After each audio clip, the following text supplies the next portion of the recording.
for me, it's quite questionable, and I'm talking to you. You didn't slam dunk those poses. Okay, if some judges see you and it's good enough, it's good for you. But I think that those are the poses that this year you're going to have to improve in order to hold off the challengers.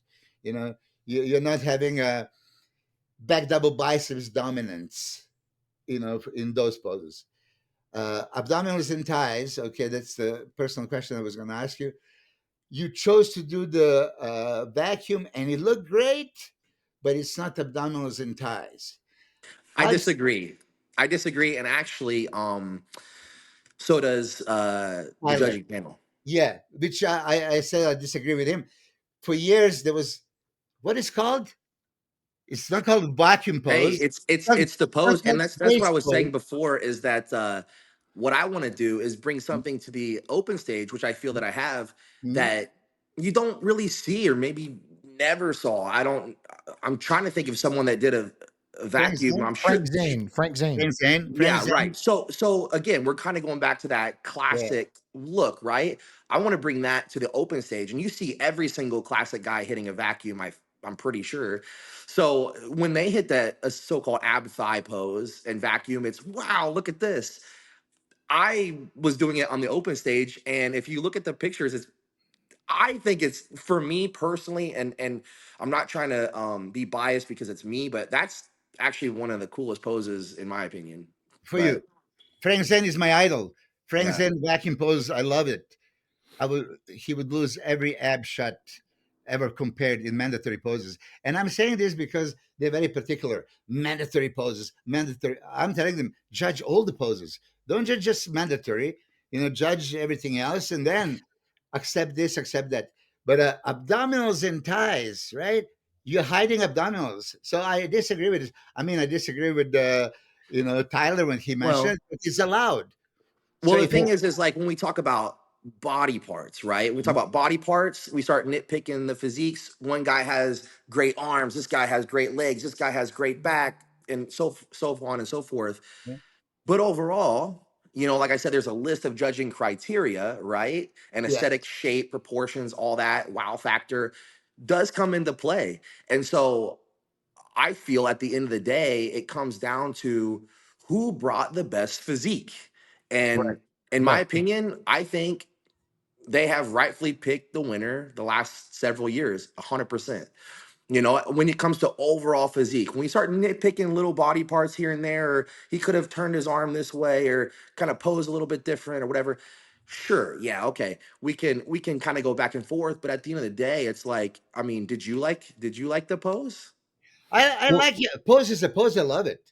But this is what if you remember 2022 at the dinner banquet, I told you about abs because I've seen that you have a deep abs. You have a Yeah, really deep symmetrical abs, and there was a moments that I've seen you hit the pose, drrrt, 8 pack, yeah, perfect, yeah. but you didn't do it for 1 second. I say, hold on a second. If you show the perfect abs and we judges recognize, okay, Derek has perfect abs, and then he chooses to show this one as well, you know, uh, it's much more acceptable than he has no abs and he's just doing a vacuum. But vacuum hides abs. Hmm? Sorry, I think the way I see it's kind of like your favorite most muscular, right? How do you want to hit the most muscular? So it's kind of like that when with all the poses. Now, I'll tell you this. I never was a fan of the side tricep where they turn to the front and show the abdominals yeah, and yeah. to me that was not the right pose. It kind of bothered me. I've hit it before, but I just feel like that's not the pose that you're supposed to hit. Outside of that, I see it again, kind of like the most muscular. How do you want to hit that pose? And that's you can do that with a lot of like all the poses you can essentially do your variation of. So Well, Yeah. listen, that's just it. And Milos, I understand your perspective. Derek, I totally understand what you're saying. And even when we look back at previous Mr. Olympias, there's been Mr. Olympias that did hit a side tricep shot very wonky, right? yeah. It's because either they couldn't even do the shot, but that wasn't necessarily criticized. So, like Milos, I get what you're saying. If he has the abs, present the abs, hit it. Derek, I get what you're saying is like, that is how you like to present your physique the best way in that front shot, which does look great. But like there has been people in the past, Olympias, who do side tricep completely different than anybody else.